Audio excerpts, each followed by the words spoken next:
y que un amigo nos invitó a unas producciones un poquito extrañas. Yo no sabía que era el mundo del no por. Oh, ok. Era el no por, y dije yo, ay, güey, todo es igual, lo manejan con mucha seriedad, nada de morbo, no como ahorita, ya era como más producción, porque pues, era la época del VHS, Adolfo. Mira, el personaje se llamaba Juan con Suerte, que era un vato que tenía un chile jalapeño. O sea, era el productor vestido de indígena, Ajá. así con su La sombrero, representación zarape. clásica del mexicano en una no Sí, por, ¿neta? sí, o sea, no, sí, no manches, o sea, O sea, tú empezaste con la estrategia de Netflix y de todas estas plataformas años antes que ellas. fíjate que a lo mejor no tanto, Estados Unidos a lo mejor ya estaba cocinándose, pero aquí en México por lo menos y en Latinoamérica digo que sí. Da cuenta, me detectaron trastorno de ansiedad con agorafobia, miedo a salir a la calle. No manches, ¿cómo es eso? ¿Cómo es vivir con eso? Pues se da cuenta ¿Qué te que daba miedo? todo, salir a la calle, todo, los carros, la gente, todo. Hay que ser bien honestos y yo veía todo eso, ¿no? Esa parte de lo complejo que es que tu película llegue a un cierto mercado, ¿no? Entonces, ay, yo me creo que me echaban carrilla de, ay, tú y tus pistolitas, tú y tus balazos, tú y tus explosiones, porque era la parte que yo hacía también, Efectos especiales. exactamente, y yo decía, ¿y qué tiene, güey? O sea, ¿y tú qué estás haciendo? A ver, ¿tú qué haces? Hazlo, pues, ponte a hacerlo. Ponte a hacerlo y va a ver, hazme una explosión, hazme un estopín. Yo veía esas producciones, le daba mucho empleo a mucha gente, directa e indirectamente, era una industria, pues. Yo siento que de repente la gente, como se sienta a ver una película y todo a gusto y X, no ve todo lo que hay atrás. No tienes seguro social, no tienes el parte de utilidades, no tienes Afore, no tienes nada de eso, o sea, tú te rascas y ahí que Dios te bendiga, ¿no? Si no te gusta una película, está bien, tienes todo el derecho, no tiene por qué gustarte. Pero de repente destruirla nada más con hate hacia lo tonto, dices tú, no, pues es que eso ya no. ¿Cómo sería hacer un portal de noticias de cine? Un festival de cine. ¿Te imaginan todo lo que hay detrás de todo eso? Pues ahora lo vamos a conocer. Esto es ¿Qué onda contigo?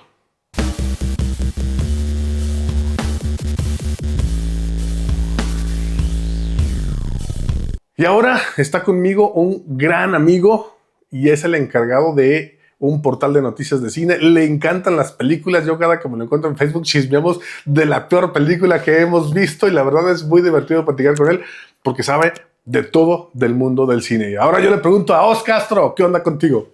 No, pues Adolfo, muchas gracias por la invitación y aquí estamos para platicar un poco del cine, de todo eso que nos apasiona y que pues en mi caso nunca me hubiera imaginado estar en esta cuestión del cine, o sea, mi mente viaja al pasado y digo, no, pues yo el cine no, ni en cuenta, ¿eh? Yo iba para otro tipo de carrera, yo iba para arquitectura, imagínate, yo iba para arquitectura, nada que ver, ¿eh?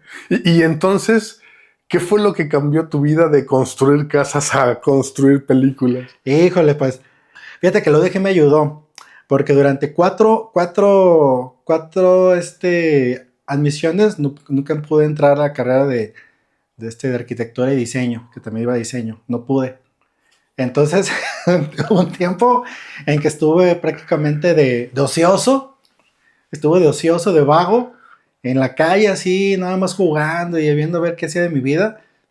Y, y una vez mi mamá me dijo, oye, pues como que tú necesitas ocuparte en algo, ¿no?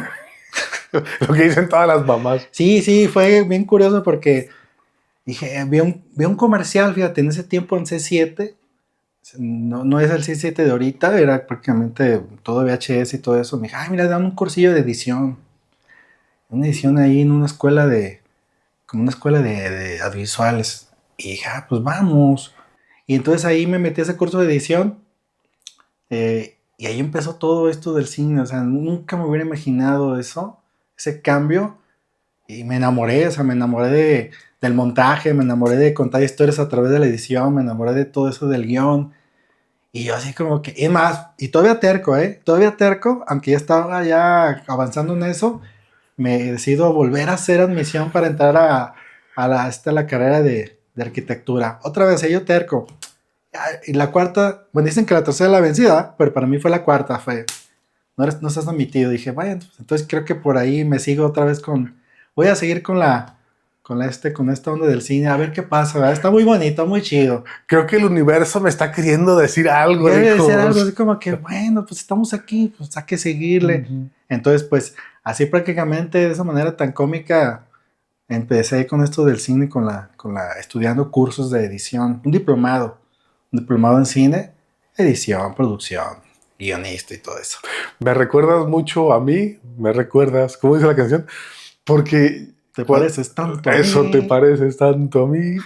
Yo tampoco iba para el mundo del cine. Digo, no es mi entrevista, pues, pero le No, platico. no. Yo tampoco iba para el mundo del cine. Yo iba para militar, porque mi papá era militar. Cabrón. Pero un día llegó con una cámara de video y valió Herta todo el Y asunto. ya Y valió. dije, papá, no debiste haber hecho eso, pero bueno, ya lo hizo. Y digo, no voy a revelar mi edad, pero cuando yo quise estudiar eso, pues no había nada, ni CAP, ni esto, ni nada, ¿no?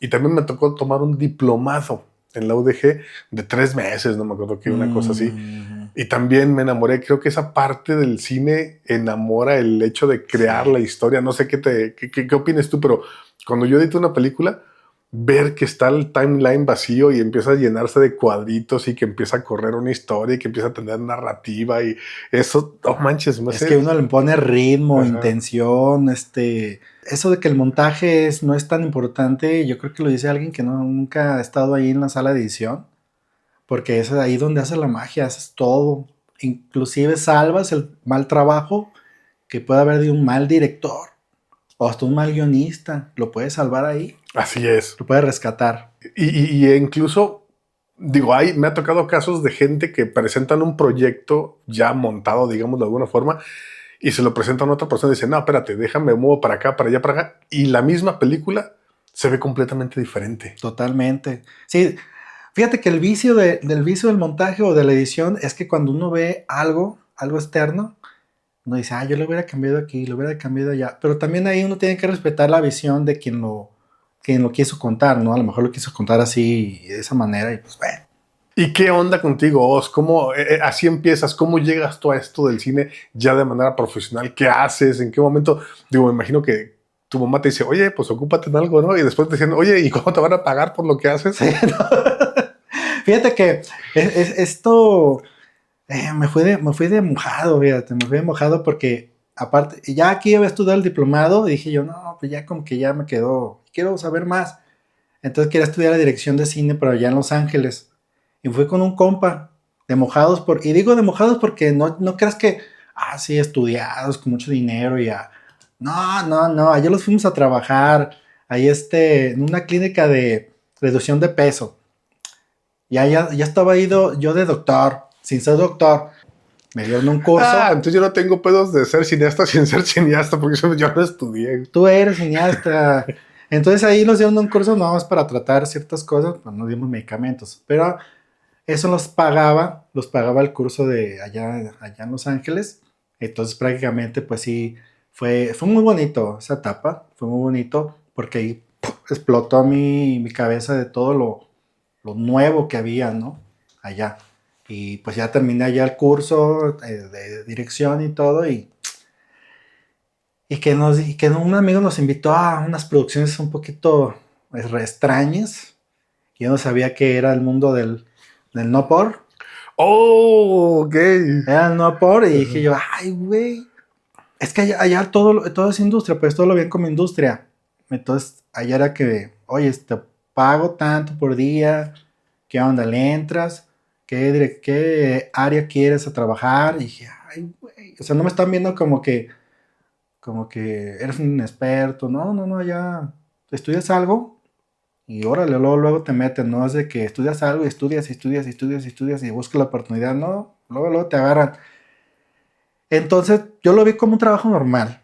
La verdad fue muy rápido, fueron como unos 3 meses. Fue rápido mi participación en ese mundo, pero conocí la parte de la producción.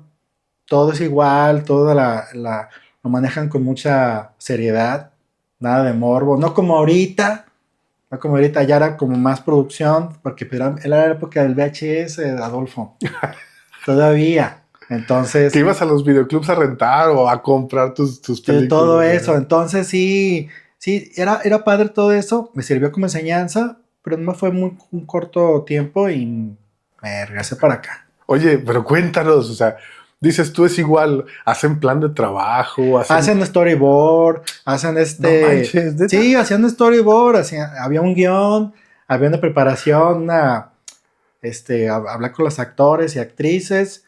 Ahí lo único que cambiaba un poco es lo del casting, ¿eh? No había casting, o sea, nomás ahí había una agencia que, a ver, tú y tú. Porque el productor que era dueño de esas no sé si todavía existan, esas clínicas, él era, pues, él producía de ahí sacaba dinero y lo quiso invertir en esa industria porque estaba en crecimiento, mucho en crecimiento. Ahorita está más, pero ese tiempo estaba muy fuerte. Entonces dijo, y los invitó, como veníamos de México y con ganas de entrar onda del cine y todo eso. Oye, yo creo que esa industria nunca va a decaer, o sea, No, se consume y se consume y se consume y... sí, se regula. Se podía regular y todo eso, pero no, eso no, va a seguir. Y entonces, ¿qué onda? ¿Hacías lo mismo? O sea, ¿hacías breakdown del guión? ¿Hacían todo ese tipo de cosas? Fíjate que a mí me tocó nada más en la parte de estar ahí acomodando las luces. Ajá. Las luces, jalando cables. Y estuvo padre porque, o sea, no edité ni nada de eso. Pero estuvo padre porque conocí como que, ay, esta luz y acá. Y entonces era chido, fue chido. Oye, dice, hacíamos lo mismo, nomás los actores no traían ropa. Sí, nomás eso. Sí, bueno, lo único que los ponían a hacer es a ver la película, porque decían que nosotros tenían un buen concepto de México desde aquel tiempo, de que éramos muy, muy cineastas, muy buenos, muy fregones para esto. Entonces, oye, ven la película, nos pedían ver la película a ver si había algo que cambiarle. Y yo, pues es que no hay nada que cambiarle, porque pues, ¿qué? Pues no hay guión. Oye, vengo a traer la pizza. Ah, sí, pásate Sí, para no. otra. Ya, No, sí, la pizza tiene que ser de otra manera. O sea, pues al final de cuentas es un producto, ya sabes, ¿no? Ajá. Pero pues había ese profesionalismo de que estuviera bien trabajadito. Dije, bueno, estuvo chido esa parte, ¿eh? Estuvo padre. No manches, o sea, tengo años conociendo a este señor y hasta ahorita me acabo de enterar que hizo ese tipo de películas. Sí, no, esta entrevista habrá cosas que nunca los he contado en ninguna otra sobre Cortos Verdes, ¿eh? Vamos a tener la exclusiva. Sí, aquí. Oye, ¿y tienes alguna experiencia surrealista ahí cuando grabaste esas películas? Mira, el personaje se llamaba Juan con Suerte. Ajá. Se llamaba Juan con Suerte, que era un vato que tenía un chile jalapeño.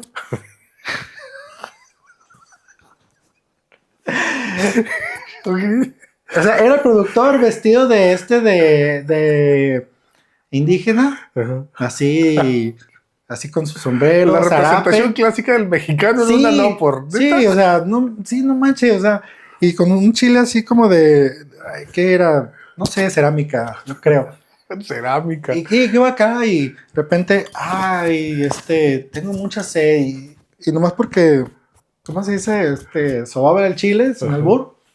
Y quien estuviera a un lado, pues ya sabe, ¿no? Entraba en calor. Entonces tenía ese poder sobrenatural, ¿eh? Un X-Men. Era como la lámpara maravillosa que Ándale, sobaba. sí, exactamente, sí.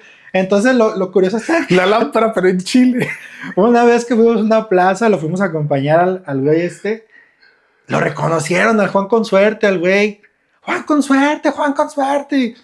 Y puro acá, pidiendo el autógrafo a un personaje que en realidad tenía un poquito de haber salido, ¿eh?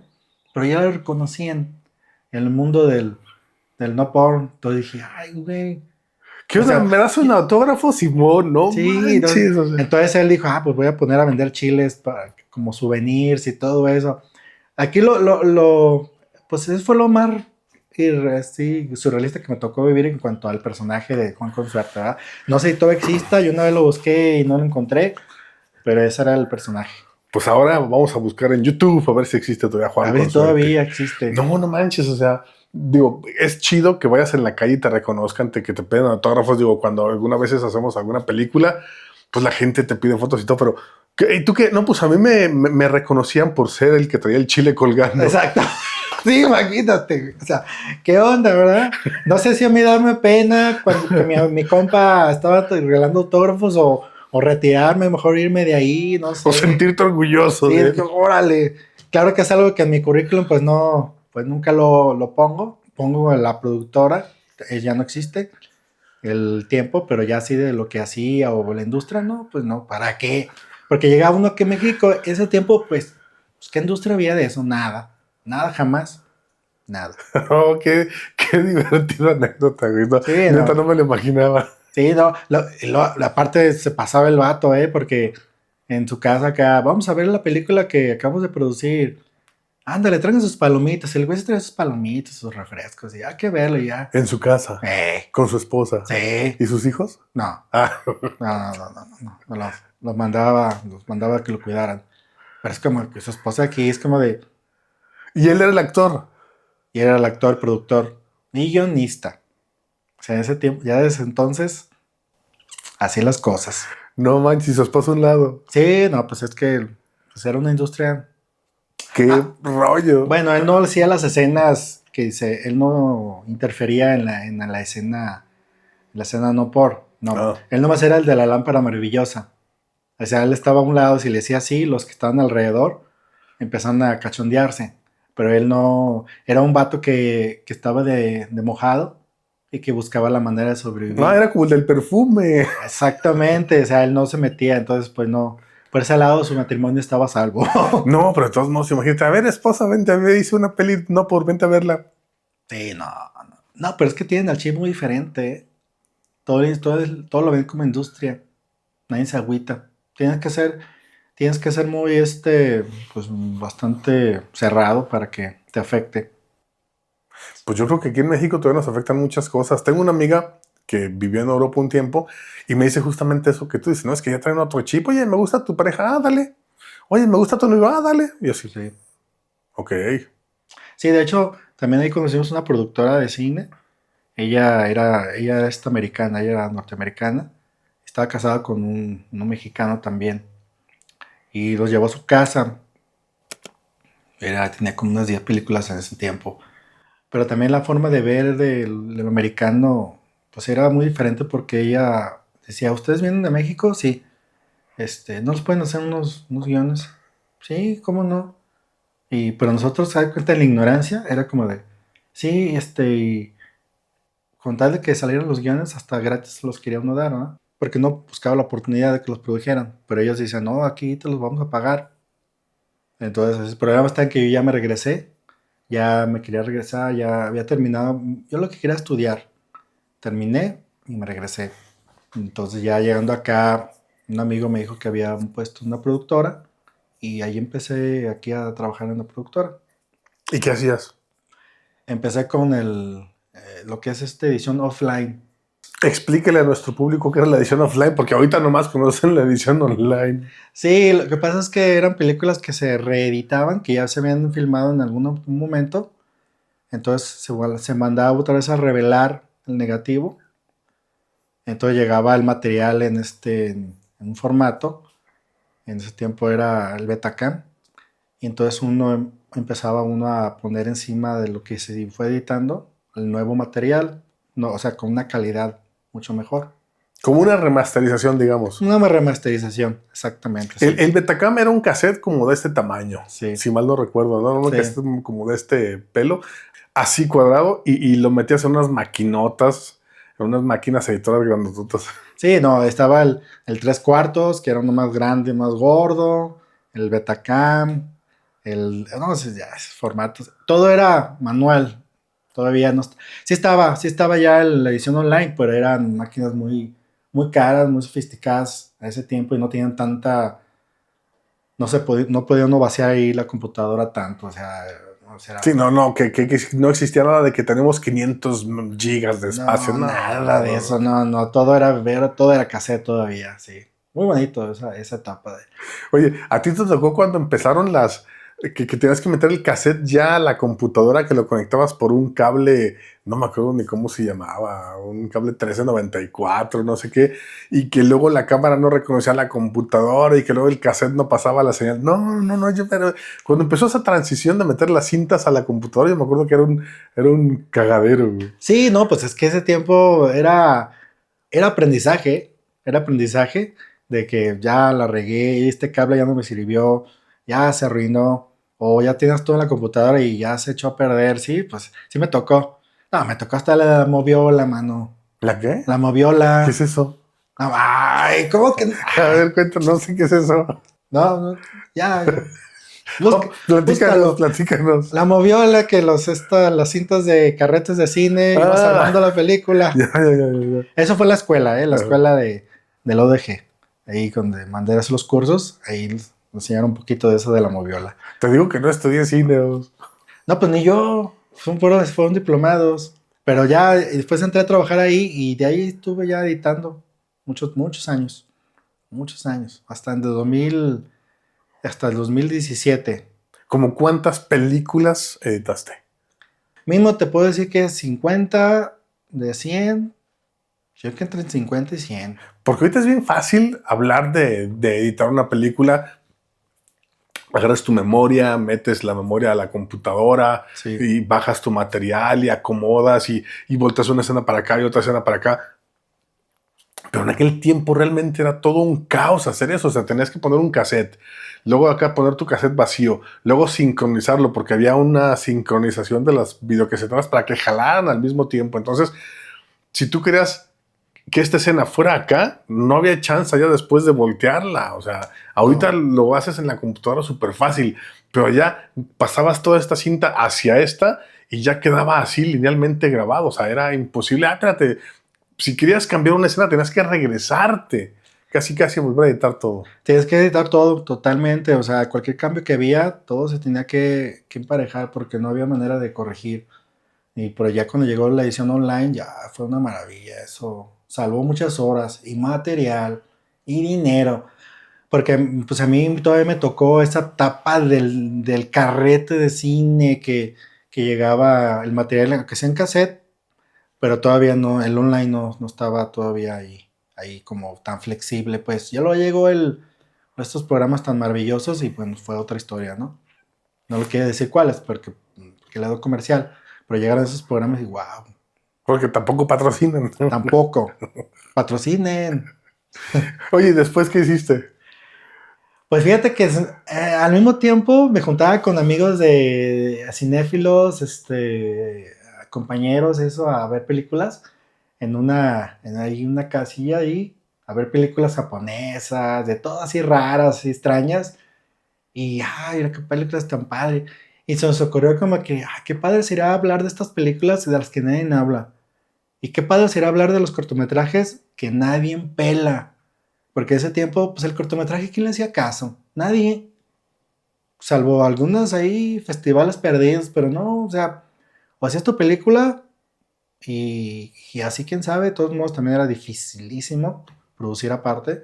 Y tu cortito no pasaba de ser de la escuela. Entonces ahí los juntamos a ver ese tipo de material y ahí nació la idea de Cortos Verdes, de hablar de los que están involucrados en el cortometraje. Primero empezó así, de los que estaban haciendo cortometrajes, pero no solamente la dirección, sino maquillistas, fotógrafos, efectos, editores, productores también, entonces, guionistas, los actores y actrices.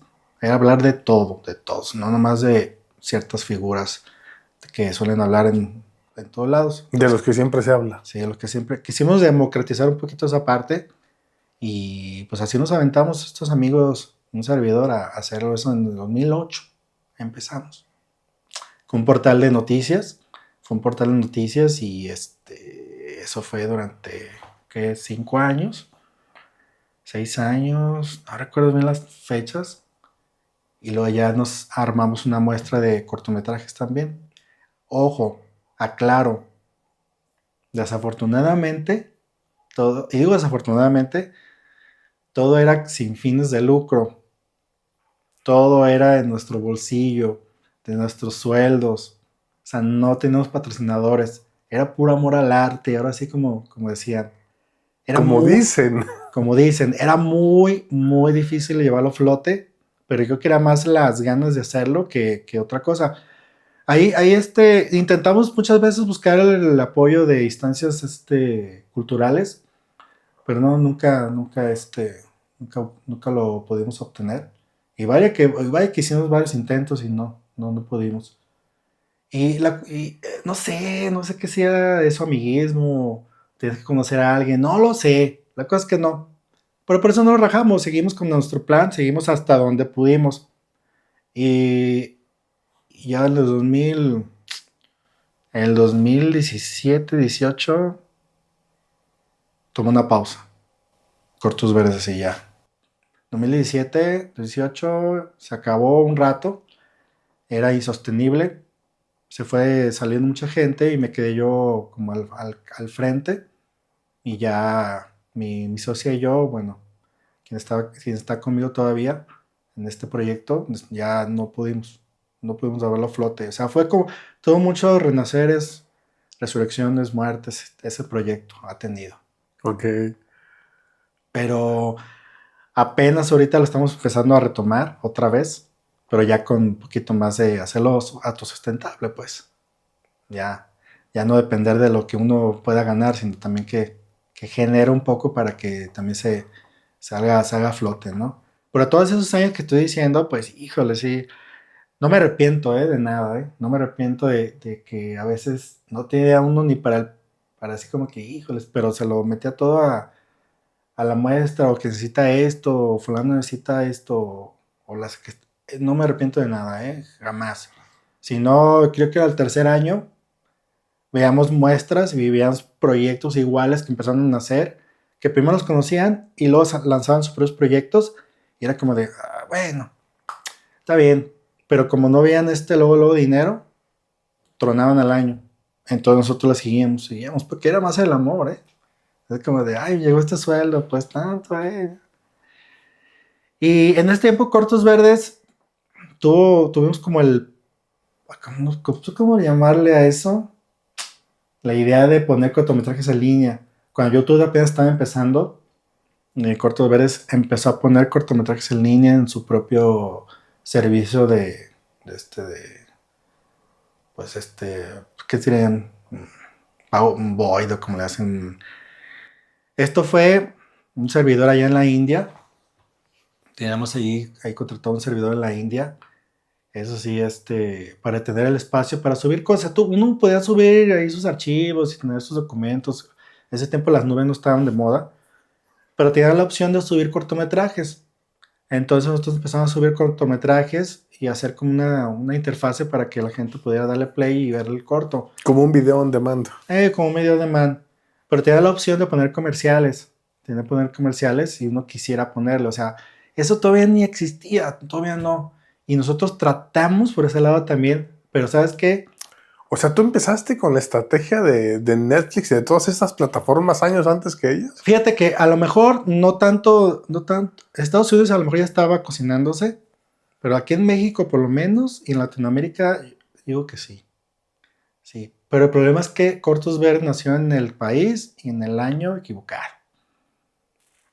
Y digo el país porque muchas veces la gente no creía en ese tipo de cosas.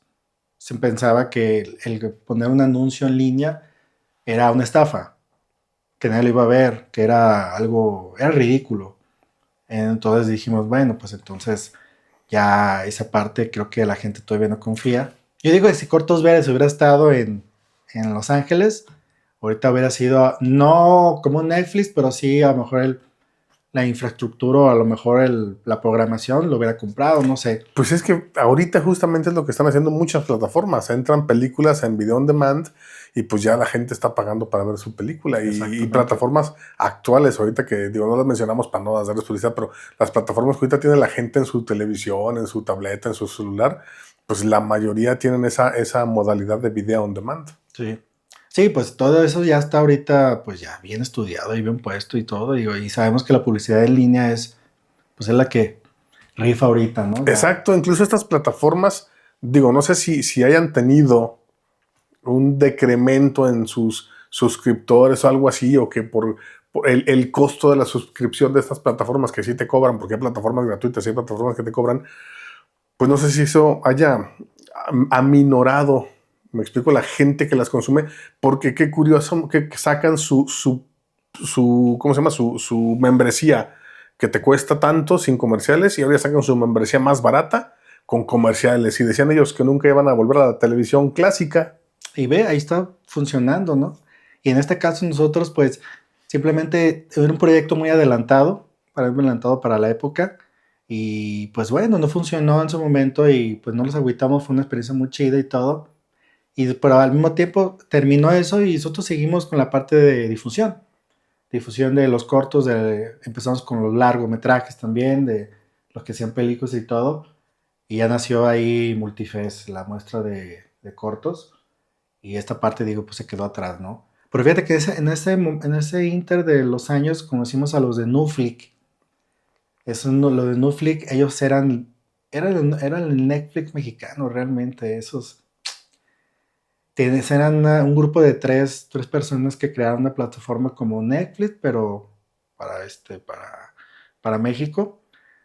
Y ellos tenían ya bien estudiado, ellos crearon la programación y todo, la compresión, o sea, unos genios, o sea, ellos merecen hasta una película sobre cómo trabajaron, pero pasó exactamente lo mismo. Ellos tenían apoyo financiero, ellos tenían patrocinios, tenían el apoyo de la Cineteca, tenían el apoyo, o sea, en cine les pasaba películas para que ellos lo subieran y el boletaje, o sea, tenían todo lo tenían.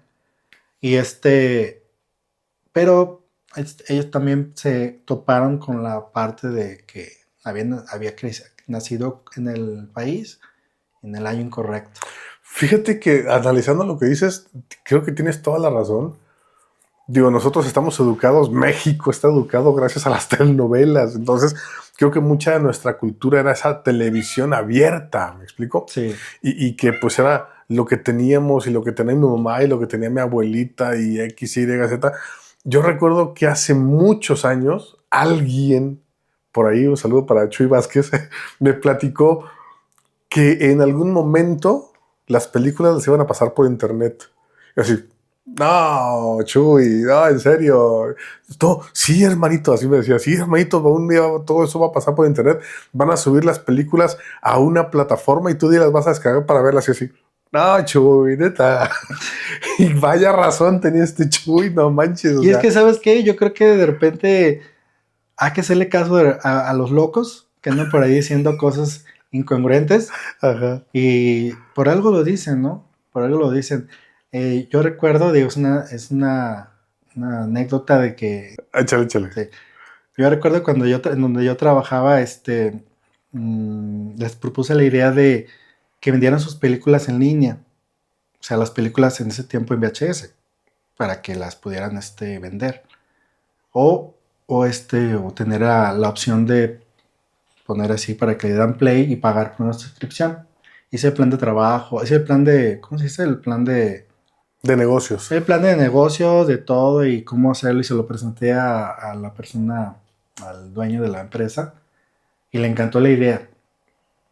Le encantó la idea y todo, pero nunca se llevó a cabo. Y con los años, pues me dio la razón de que eso era un buen negocio. Y dijo, bueno, entonces, te digo, toqué puertas, nunca hubo esa aceptación, pero pues ni hablar, pues. Oye, es que pensándolo en aquellos años, digo, oye, justamente antes de empezar el programa, estábamos platicando del almacenamiento del video. O sea, ahorita haces una película y depende del tipo de película, de la cámara con que grabes, te llevas 1 tera, 2 teras, hasta 4 o 5 teras de almacenamiento de una película, más tu respaldo, ¿no? Entonces, sí. Imagínate en aquellos años estar hablando de esto era imposible. Yo creo que era incalculable, no tenías ni siquiera la visión de decir, güey, ¿cuánto me va a tomar de espacio subir una película? Yo creo que nadie tenía una imagen clara de eso porque no existía como tal. Y es que, ¿sabes qué? Yo creo que para estar en esos, estar como al tiro de esas cosas, a veces tienes que voltear a ver otros lados, ¿no? No, aquí no están las respuestas. hay mucha gente talentosa, muchos proyectos chingones, pero tienes que estar como en la novedad, ¿qué está pasando allá? Y yo me recuerdo que en ese tiempo, porque hubo una época en que yo instalaba antenas parabólicas, o sea, de chavito instalaba antenas parabólicas, sí, También. o sea, sí, siempre he estado ahí en ese rollo. Y quería ser arquitecto. Sí, y quería ser arquitecto. Ya desde entonces, y desde los 14 años, como que ya debería haber entendido que por ahí iba, ¿verdad? A ver, mi hijo, decía el universo. A ver, mi hijo, por aquí. De la comunicación acá, audiovisual, satelital, por ahí va. Ajá. Y entonces tuvimos una antena parabólica ahí en la casa. Y eso también fue como de, no. O sea, los canales que uno veía en otros lados y todas las tendencias que había en otros lados, decías tú. Y yo nunca tuve parabólica. No te preocupes, nosotros la pagamos en abonos y no creas que trabajamos así como machos No, forzadas. pero es que es distinto. O sea, creo que tú me acabas de ver un panorama. Ahorita justo te decía, a México lo educaron las telenovelas, de las únicas 2 empresas que existían hace años, ¿no? Sí, Pero tú con acceso a otro tipo de programación, pues claro que tienes una visión diferente a las cosas. claro. Yo tenía tele abierta y la teníamos en blanco y negro hasta no sé qué año, ¿no? Entonces es una diferencia cultural muy grande. No Sí. tengo idea qué hubieras visto tú en esa parabólica. No, pues es que veía uno, por ejemplo, la programación, el tipo de programación que se veía, las tendencias, qué es lo que estaba funcionando. O sea, veías programas gringos. Sí, sí, programas gringos, películas que pues aquí después salían en el Canal 5, ya 10 años después, o sea, entonces decía, wow, todo eso está padre. Todo eso me ayudó también a mi formación, en la edición también, en el montaje, en el ritmo, en los trailers, en todo ese conocimiento, en corto, todo eso me ha ayudado a mi vida profesional, pues. Te nutrió. Me nutrió, sí. Pero quería ser arquitecto el señor. Pero quería ser arquitecto y no creas, todavía de repente me pongo a ver programas de arquitectura y digo, mira, quiero estudiar ese programa de AutoCAD, quiero estudiar eso. Le digo a mi chica, quiero estudiar eso. ¿Y por qué? Pues quiero diseñar casas.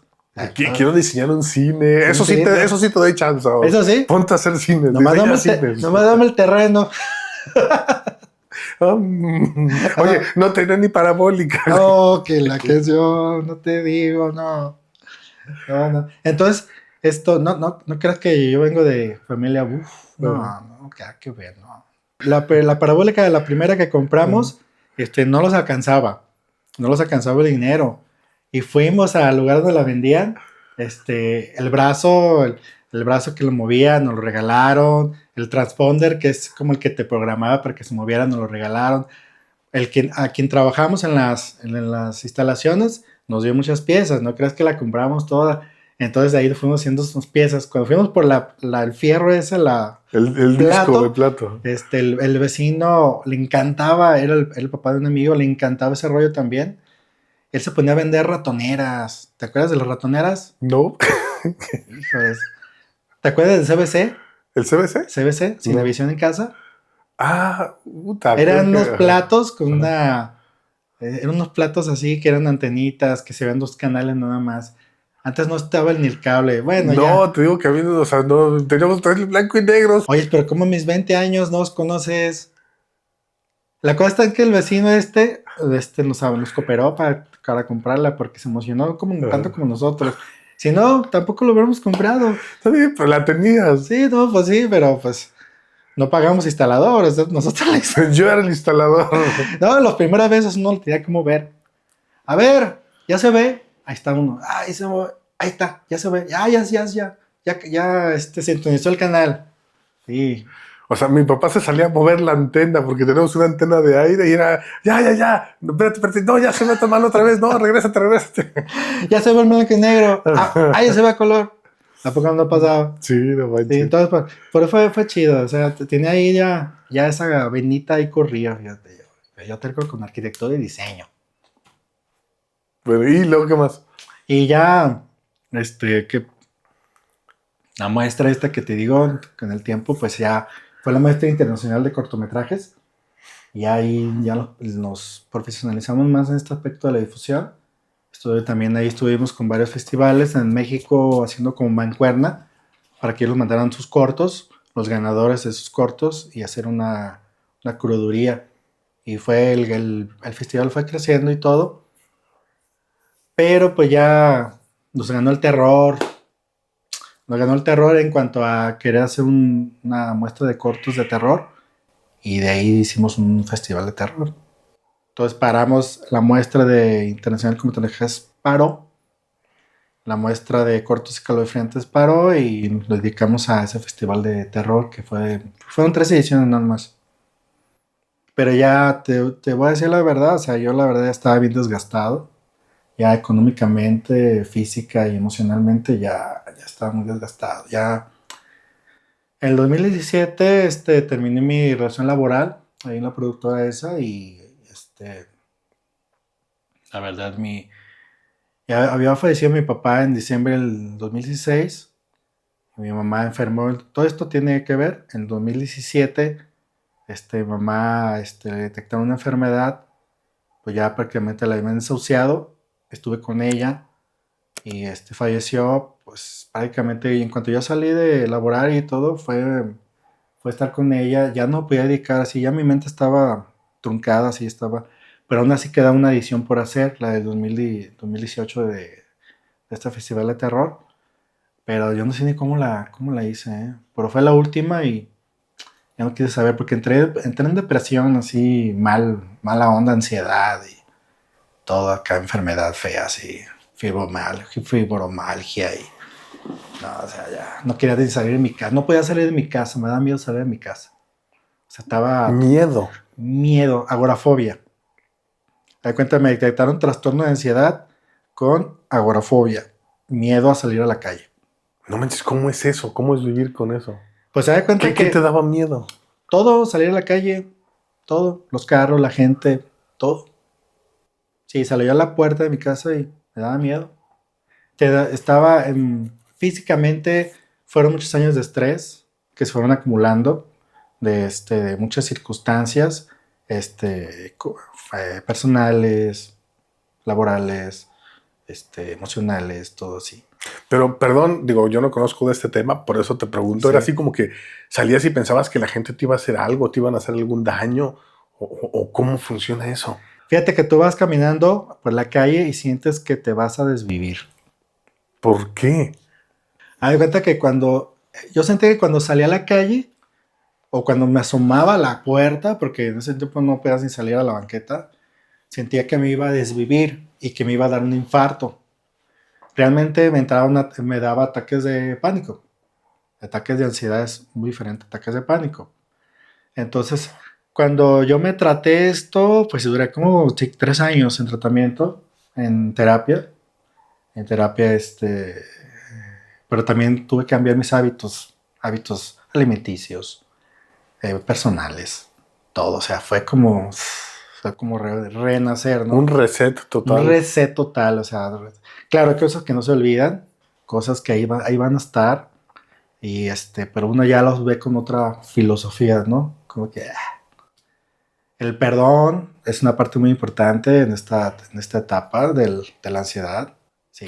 ¿Cómo? ¿Cómo? A ver, cuéntanos El eso. perdón, el perdón. Hay una psiquiatra que me encanta ver, como dicen, es mi guía, que dice que el perdonar es ir al pasado y regresar sano y salvo. ¡Uy, qué bonita frase! Sí. Entonces, en ese tiempo que yo estaba con esa enfermedad, también estaba en un aspecto legal. Tenía muchos resentimientos, mucho coraje, mucha desilusión, mucha decepción por digamos que uno da mucha su lealtad, cuando uno da mucha lealtad y no hay esa reciprocidad, no que uno la busque, sino que uno, Que no la recibas. sí, sí, que no, en momentos bien, bien, entonces como que, o sea, me tuvo que caer el 20 duro, pero para muchas personas eres desechable. Entonces yo manejé mucho el perdón a cuestiones familiares, laborales, amistades, o sea, todo tiene que ver, ¿eh? Y aparte, mi alimentación y todo eso tiene que ver también, ¿eh? También tiene que ver, el estrés tiene que ver. Y me dio un buen día, yo iba en la calle, iba en un transporte, iba con una apuración, un estrés y me dio un ataque de pánico, fue la primera vez que me dio. Salí a la calle y me tumbé en el suelo y voy a morir. Y me regresé a mi casa, me metí al carro y me trajeron y ahí ya duré 2 años encerrado. No pude salir de ahí. Entonces, ¿eso tiene que ver con Cortos Verdes? Sí, porque al mismo tiempo Cortos Verdes, también tuve muchas broncas ahí de tipo creativas y ya no quise saber nada del cine, la verdad. Nada del cine, no quise saber nada de cortos, nada de nadie, nada. Únicamente yo hacía notas para Cortos Verdes con las personas que sabía que quería hacerlo, pues. Primero tenía que arreglarme, primero tenía sanar toda esta parte. Y llevé al mismo tiempo una tanatóloga, fue la que me ayudó. Entonces pasé por una psiquiatra, por una psicóloga, no funcionó, no funcionó. La tanatóloga fue la que me ayudó. La psiquiatra me dijo, tú nunca vas a salir de ahí. Oye, pero es que yo no quiero tomarme chochos. No, pues si no te lo tomas vas a estar peor. Ya, que no voy a estar peor, no, ni madres. Voy a salir porque voy a salir y no tiene que ser empastillado. Porque también yo no me quería empastillar. Dije, no, te pones eso más estúpido. Te pones más zombie. Yo no quería eso. Yo podía salir a la calle, sí me daba miedo, pero no quería una pastilla para salir a la calle. Ser funcional, pues sí, pero pues no quería eso. Entonces me fui por la vía larga, pues. La vía larga. Y ese fue el inter en que Cortos Verdes prácticamente, pues ahí quedó, ¿no? Quedó en el olvido, digamos así. Quedó en el olvido un poco y pues ya me dediqué a buscar la chuleta de otra manera. Entonces fue una etapa dura, que el cine lo veía con un poquito como de recelo, pero ya cayó la pandemia fue la etapa más... Fíjate, cuando yo empecé a salir como a la calle, ¡pum! Cae la pandemia, ¿no? No Es manches. como, me acuerdo que yo estaba una plaza aquí muy famosa, estaba así, por fin, ya estoy aquí, con miedo y todo, ahí del miedo y dando miedo, pero Venciendo el miedo. decía, huevo, con mi nievecita y todo, tomándome una selfie y todo, acá bien, lo logré. El otro día, todos a sus casas. No manches, no puede ser. Sí, no, así como que, dije yo, no manches, o sea, y Bueno, pues ya estoy acostumbrado. sí, pues ya, yo que no me siento encanijado, pues, estoy bien a gusto. Ajá. Oye, Ya. en la pandemia dicen, oye, ¿a ti no te afecta la pandemia? Pues no, yo trabajo en mi casa, edito en mi casa, hago todo en mi casa, pues ya estoy acostumbrado. Y yo, pues ya estoy aquí, ya. Ajá. Oye, pero no tienes problemas con tu pareja. No, no. Ya ni tengo pareja, ¿no? Ella sí salía. Ella salía, no, cállate, sí. Y ya, pero pues ya, acabó la pandemia, ya pudimos salir poco a poco y todo, y pues ya, como que, pues ya salía y todo. Volví a salir un poquito con miedo, pero ya se me ha ido. Todavía hasta la fecha, quiero decirte. Oye, los mexicanos tenemos miedo a salir, pero por todo lo que está pasando en el país, güey, ¿no? Fíjate que sí, eso yo creo que ya es una cuestión ya bien macabra, ¿eh? A veces, a mí me dicen, ay, te invito a tal lugar. ¿En dónde? Y ya veo dónde. ¿Y a qué horas? Dije, no, Mejor no voy. paso. Le dije, no puedo ser grosero, pero no. No tengo agoraforia, pero no, mejor no voy. Bueno, la pandemia sí creó mucha personas con ansiedad, ¿eh? Ujú. Mucha. Y ahí fue al revés, les dio claustrofobia, miedo a los espacios. Y entonces se desataron, quisieron salir a la calle. Digo, no quiero estar en mi casa, quiero estar en la calle. Y fue como al revés. Y lo noto, dices tú, ay, este güey no se enfada, está en la calle. Yo vine a gusto ahí de repente viendo mis películas, como recomendando, viendo películas bizarras. Tenemos gustos diferentes, nosotros somos felices ahí encerrados con la pantalla. Pues sí, yo creo que es eso, ¿verdad? Oye, hablando de todo esto que viste, o sea, hacías difusión de cortometrajes, hacías difusión de películas. ¿Cuál fue la película más bizarra que te topaste o el cortometraje más bizarro que te topaste? Y es uno que se llama Danza Macabra. Danza Macabra. Me encanta, de hecho, el corto ese. ¿De qué va? Cuéntanos, platícanos. Es un cortometraje sobre el proceso de una persona cuando fallece, pero lo cuenta como con ópera. Está en una funeraria y el cuerpo se ve como primero lo lavan, lo visten, lo llevan por un lugar así como muy ceremonioso, lo cargan esos rieles así como para llevarlo al féretro y luego después lo creman.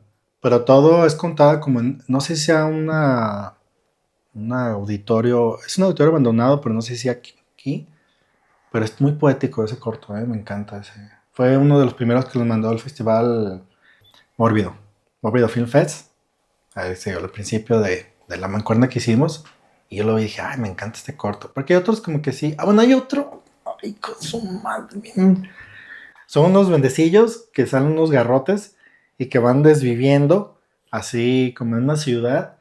Y resulta que esos vendecillos los venden como unos cornflakes, pero esos cornflakes que les hacen leche, solamente caen los monitos como de plástico y dices, ay, de plástico, pero ya con la leche Se se agranan un activan. Como los poquito. gremlins, Ándale, algo así, pero en leche. por el leche. He visto cositas así, pero para mí, a mi gusto, el danza macabra.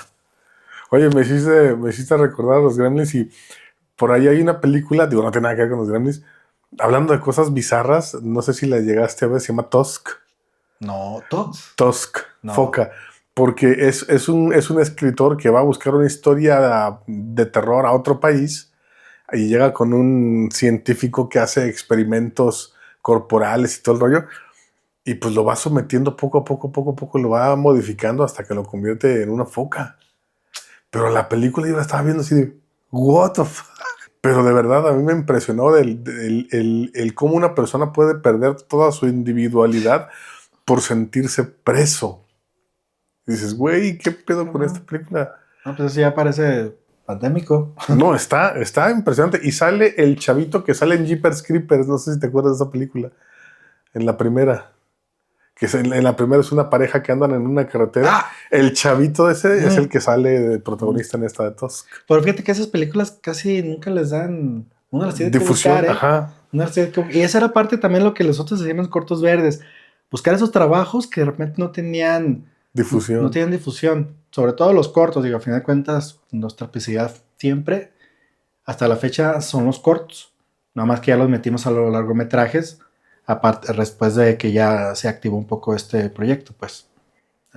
Y hay otra película muy famosa que se llama La Llanta Asesina. La llanta asesina, sí. Yo cuando me mandaste el tráiler dije, ¿what?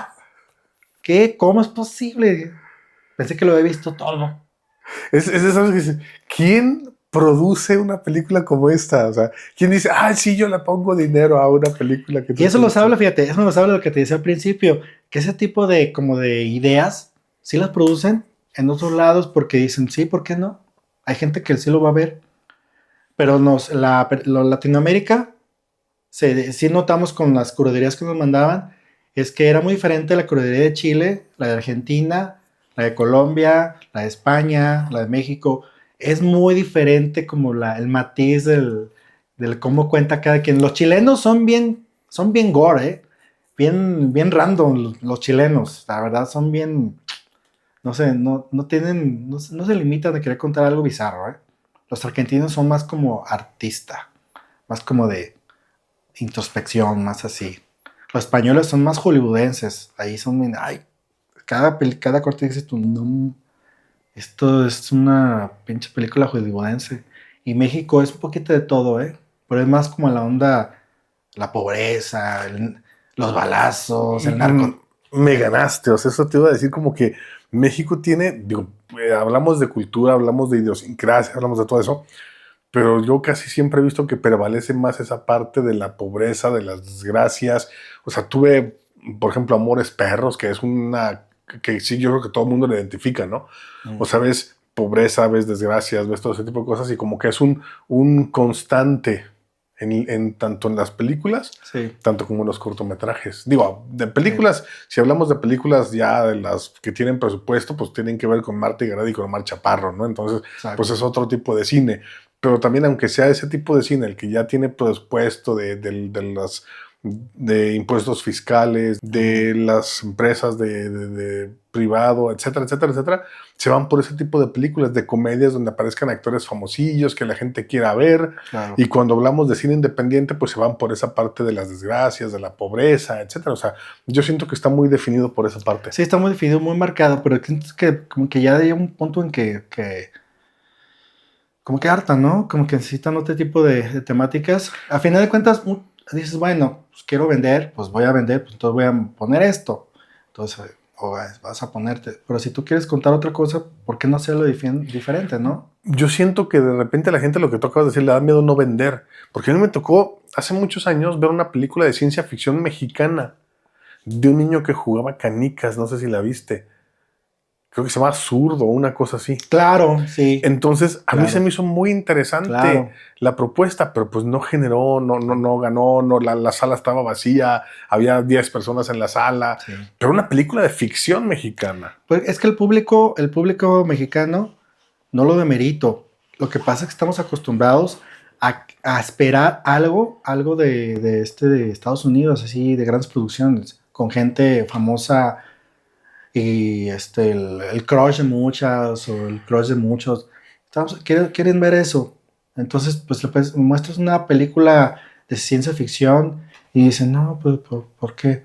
Yo Y que ni fíjate, tiene todo el yo presupuesto. acabo de ver una película en un festival que se llama La Bruja del Bosque. Y esa película, fíjate que le puse atención y hubo partes que dije yo, no mames, o sea, porque uno las conoce, porque no ha leído eso de los planos, de cómo puedes ver tus otros yo, de cómo puedes, hay una realidad alterna de ti en otro lado. Dije yo, El no, doble cuántico. sí, exactamente. Y dices tú, no mames, o sea, a mí me gusta el tema. Y digo, no, es que yo sí. De repente como que la gente también tiene que leer un poco. No quiero decirlo así como si fuera uno un erudito, porque tampoco se trata de eso. Simplemente leer un poco. Leer un poco te hace como que abrirte a ver otras propuestas. No tienes que ver algo artistoso. Yo la verdad esas cosas artistosas también, te digo, no me gustan. No me gustan. Hay cosas que digo yo, no me gustan. Es que te tiene que gustar porque ganó 50 premios. Peter Greenaway. No me gustan. ¿Por qué tienen que gustarme? Ah, pues que te gusta entonces puro de... También, en la parte, en el tiempo que yo estuve trabajando en esa productora, eran productos comerciales. Y me hizo valorar el mercado. Y es una chambota también igual de difícil, complicado. O sea, ahí se la rajan, se parten. O sea, el productor realmente le invierte, se parte, independientemente de lo que suceda en una producción, independientemente de los raspones que pueda haber, hay que ser bien honestos y yo veía todo eso, ¿no? Esa parte de lo complejo que es que tu película llegue a un cierto mercado, ¿no? Entonces, ay, yo me creo que me echaban carrilla de, ay, tú y tus pistolitas, tú y tus balazos, tú y tus explosiones, porque era la parte que yo hacía también, Efectos especiales. exactamente, y yo decía, ¿y qué tiene, güey? O sea, ¿y tú qué estás haciendo? A ver, ¿tú qué haces? Hazlo, pues, ponte a hacerlo. Ponte a hacerlo y va a ver, hazme una explosión, hazme un stop-in. Claro, con todo esto de la IA, son herramientas, claro. Pero si no sabes cómo utilizarlas, si no sabes cómo darles el énfasis, no sirven de nada. Pero yo decía, bueno, ¿y por qué se burlan estos? Porque estamos educados también. Le dio yo veía esas producciones, le daba mucho empleo a mucha gente. Mucho empleo, mucho trabajo, directa e indirectamente. Era una industria, pues. No, y déjame decirte que muchas veces yo siento que de repente la gente como se sienta a ver una película y todo a gusto y X, no ve todo lo que hay atrás, ¿no? No ve esta Sí. chamba, no ves que es un estrés, no ves todo el que te levantas a las 5 de la mañana, que te acuestas a las 2 de la mañana, dices, güey, es una chamba y es mucho más ardua que muchas chambas que la gente hace y que no tiene una idea de cómo funciona detrás de cámaras todo esto. No tienes seguro social, no tienes el parte de utilidades, no tienes Afore, no tienes nada de eso. O sea, tú te rascas y ahí que Dios te bendiga, ¿no? Entonces, nosotros también, esa parte que digo, la vimos en los cortos, porque decía, ¿por qué demeritan al corto? También nació un poquito de esa parte de, ¿por qué? Sí, también tiene su complejidad, también tiene su atrás. Hay una gente que a lo mejor está quedando sin comer el fin de semana, sin las chelas, por meterle ahí. Entonces, esa fue la parte bonita de Cortos Ves y es la parte que todavía continúa, sigue siendo. rescatar esa parte, ese valor que hay detrás de una producción, sea corto, sea largo, sea documental. Pero ahorita te lo digo bien fresco, ¿verdad? Pero me vas a preguntar en 2018, en 2019, okay, pues, Ya no quiero saber nada de yo cine. quiero ahorita, pues, ver cómo rayos pago todos mis terapias, mi fisioterapia, para Mis poder hasta recibos de la moverme. luz. Porque no podían editar, ¿eh? No ¿Serio? podía editar, no podía, ¿no? Hay cuenta, me dolía todo, o sea, fue una terapia, fisioterapia y aparte al mismo tiempo, no nomás terapia mental, sino fisioterapia motora. O sea, dije, no. A mí me dijeron, tú ya no vas a volver a editar, tú ya no vas a volver a moverte bien, o sea, todos lados, no, tienes operación, tú necesitas aquí placas, o sea, en todos lados. Que dije, no, hasta que llegué con una fisioterapeuta, Alejandra, si estás viendo la verdad, te lo debo. Que nos pase el teléfono de Alejandra. Sí, no, ella sí, no, bien profesional. Y me dijo, te voy a hacer que se te quite eso que tienes ahí. Entonces imagínate, sin dinero, acá sin chamba, mi mamá, mis dos papás habían fallecido, enfermo, con esta ansiedad, ¿no? Y luego todavía sin poder ya, no sé, estaba y odiando a todo el mundo. Oh, manches, hay que hacer tu película. Sí, no creas, dije, sí.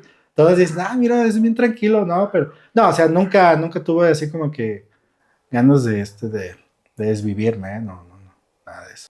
Y sigue haciendo cine, y sigue en el cine, y Sigue sigue terco en esto queriendo. del cine, sigo en Cortos Verdes y retomándolo y dándole otro aire. Ahí vamos reestructurando todo eso de nuevo. ¿Qué sigue ahorita para Cortos Verdes y para vos?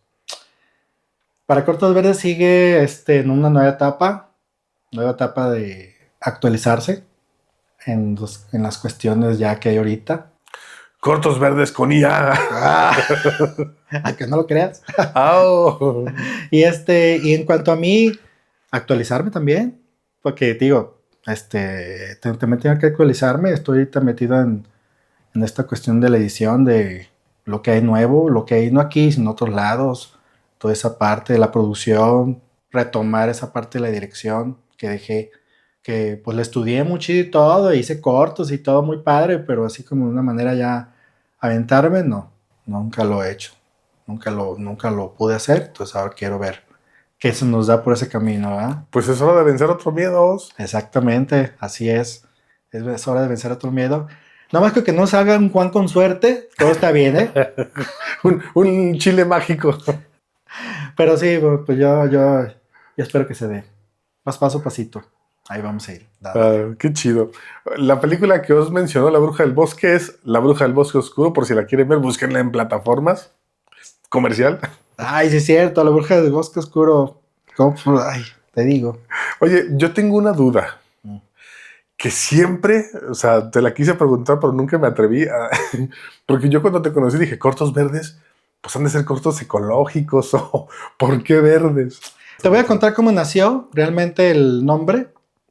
Dicen que todos los nombres dicen que todas las grandes ideas nacen o cuando estás solo, o estás en el baño, o estás borracho, o estás en un café. 4. La nosotros no fue ni la primera, ni la segunda, ni la última. Ni la última. Fue en con unas sobrosas caguamas, hablando de cine, desvelados, bien enfiestados. Oye, si le ponemos cortos, no sé qué, a ver, cortos que verdes. Los cortos verdes, pues.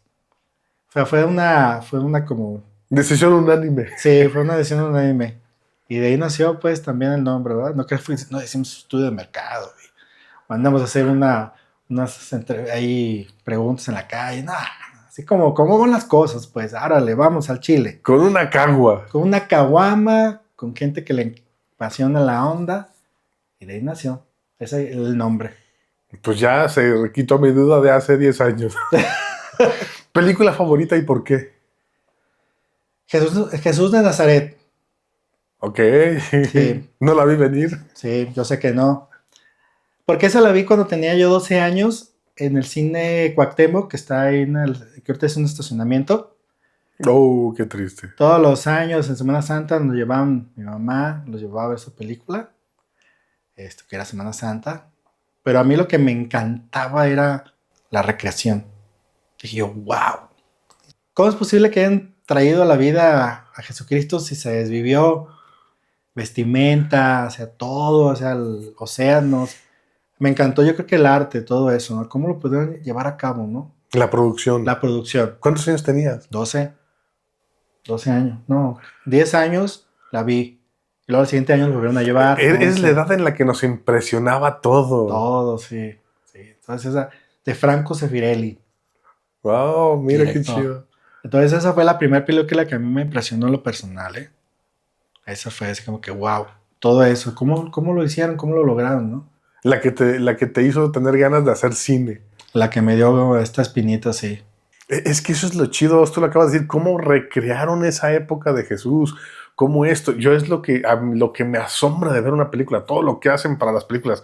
Yo veo Molino Rojo, por ejemplo, digo, güey, hicieron canciones, hicieron vestuarios, hicieron escenarios, hicieron todo esto, y a mí se me hace una joya, me explico ver todo eso y que la gente diga, es musical. Sí. Me explico, o sea, todo lo que hay detrás, la gente no ve el tiempo que pasa alguien diseñando una escenografía, una canción, un pedacito de arte que va a aparecer en la película. X, o sea, que hayan tomado las canciones de Nirvana, por ejemplo, y han hecho su cover para la película de Molino Rojo, la de Elton John, etcétera, y que las acomoden para la peli. Que canten, que los actores tomen clases de canto. Keanu Reeves, por ejemplo, que toma 6 meses de entrenamiento antes de cada película. Y dices, güey, todo eso la gente no lo ve. Y eso es lo que a mí se me hace impresionante de una producción. Todo lo que conlleva el llegar al momento en el que vas a grabar con la cámara. Exactamente. Yo creo que eso, y yo creo que también tenemos que entender que, o comprender más bien, si no te gusta una película, está bien, tienes todo el derecho, no tiene por qué gustarte. Pero de repente destruirla nada más con hate hacia lo tonto, dices tú, no, pues es que eso ya no. Y no por herir de que, es que le hicimos, tienes que tener compasión en nosotros porque hay mucha gente atrás. No. No, es que no te gusta, perfecto. Pero decir, simplemente, ok, no te gustó ya, está bien. Sí, dale para arriba, güey, así como en el Face, así. Exactamente, Dale, digo, síguele, está síguele. bien. A final de cuentas, hay cosas que se hacen para un público, esto para el público, ¿no? Como esa película de la llanta asesina que es para un público. ¿Cuál fue la otra? La que tú dijiste. La del duende. La de los duendes. La de los o sea, duendes. que para todo el público, exactamente, pues dale para arriba, dale para arriba. Te voy a decir una cosa, a mí en mi chamba me estigmatizaron bien gacho, ¿eh? O sea, el trabajo que estuve en esa productora, mucho tiempo, amigos que cineastas y eso. Te voy a contar una anécdota que nunca le he contado. Viene otra primicia. Es así, no voy a decir el nombre porque luego no. Yo intenté entrar a la escuela de cine. No fueron una, fueron dos lo que pasó.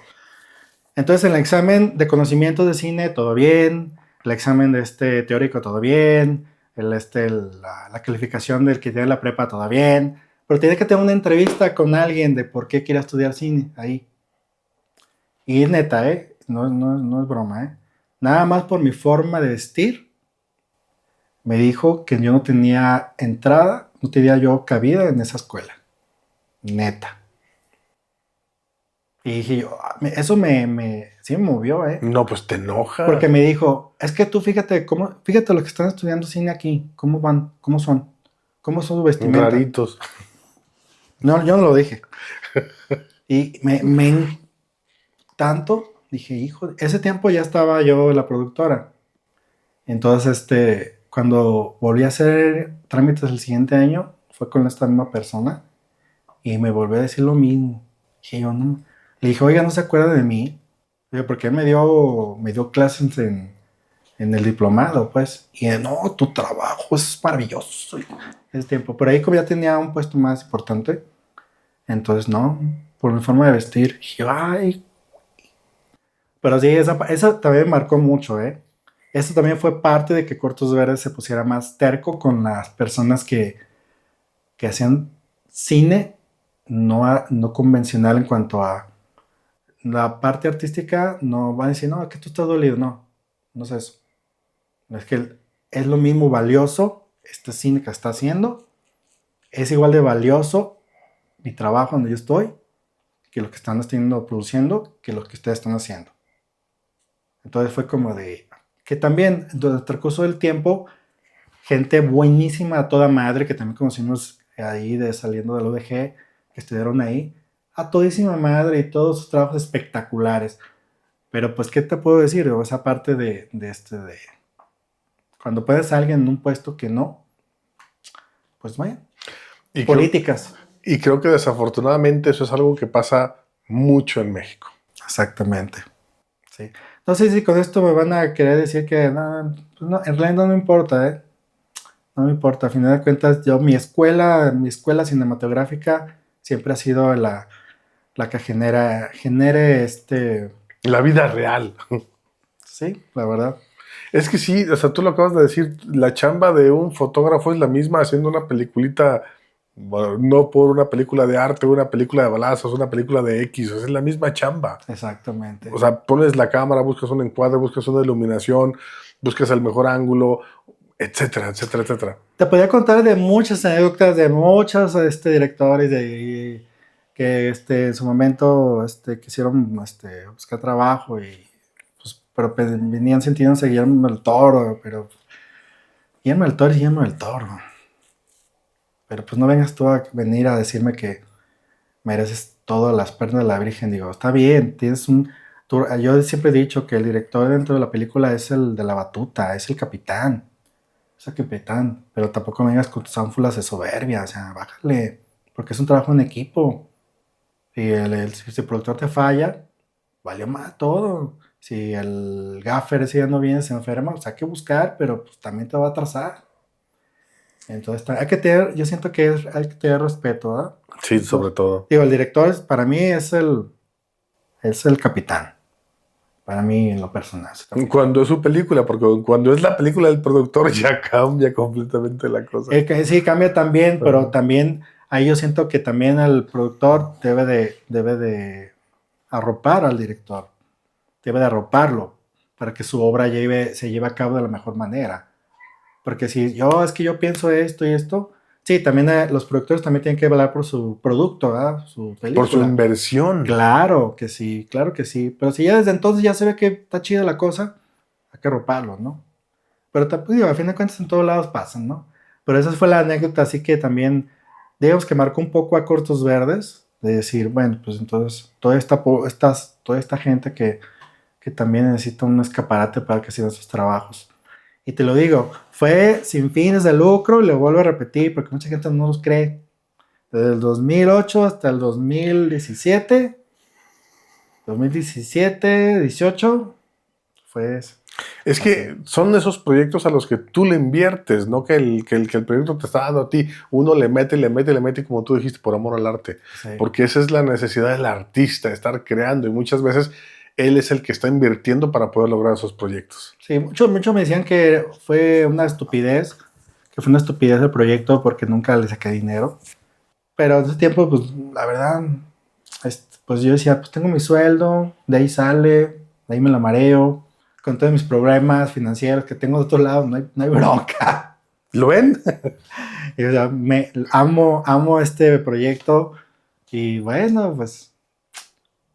¿Qué le dices a la gente que de repente tiene ganas de hacer cine y que apenas va a empezar o que no lo ha hecho? No tengan miedo por la crítica. Si tienen un celular, si tienen 2 amigos que les van a hacer el paro, háganlo. Si alguien se ríe de ustedes, que les valga. Van a ir especializando, van a ir como afinando la forma en cómo narran la historia. En muchos lados, en muchas plataformas hay muchos tutoriales ahí gratuitos sobre cómo emplazar, cómo narrar una historia. Háganlo con lo que tengan. Sí. ¿Os compartes redes? ¿Compartes algo? Cortos Verdes en todas las redes sociales, como Cortos Verdes, no hay pierde. Es el único nombre que hay, Cortos Verdes, en Facebook, Instagram, TikTok, YouTube y la página cortosverdes.com. También para que los conozcan un poco de lo que hay, un poco de la historia y de lo que estamos haciendo actualmente. Y ahí encuentran noticias de muchas cosas que no va a encontrar en otro lado. Eso es lo que tiene de interesante este señor. Pues muchas gracias, Adolfo, por la invitación. a ¿Qué onda contigo? Ahora sí que esperemos que no sea la última. Que Vamos a venir a hablar de películas raras y de conspiraciones. Sí, de random, películas random. Así como una tarjetita, tal película. No, muchas gracias por veniros. Estuvo muy chévere la entrevista. Me enteré de cosas que no pensé nunca enterarme, pero bueno, yo soy Adolfo y pues gracias por ver este programa. Si les gusta, suscríbanse, den like, compártanlo a quien quieran, a quien piensen que quiera aprender algo acerca del cine y de las películas. Y pues nosotros vamos a seguir aquí en nuestro próximo programa. ¿Qué onda contigo?